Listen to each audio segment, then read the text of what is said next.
এটা হচ্ছে দুর্গাপুর ট্রাফিক মোড়। এই যে দেখতে পাচ্ছ, এই যে ট্রাফিক পুলিশ দাঁড়িয়ে আছে একদম এই ঘরটার ট্রাফিক মোড়ের ঠিক উল্টো দিকে। এখানে একটা দোকান আছে, একদম দোকানটার পাশে আছে সরকার হোটেল। এই হোটেলের খাওয়া দাওয়া খুবই ভালো, দুর্গাপুরের সব থেকে বেস্ট হোটেল এটাই।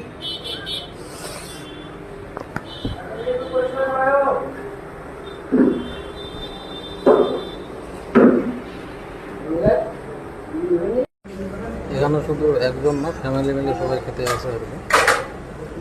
আর খাওয়া দাওয়ার দেখতে পাচ্ছ এরকম সবজি, ভাত, পকোড়া ভাজা, একটা পকোড়া টাইপের পেঁয়াজি, হচ্ছে এখানকার খাবার। সবসময় রান্না হতেই থাকে। আর ফ্যামিলি, লোক, বাচ্চা, বয়স্ক সবাই খায়।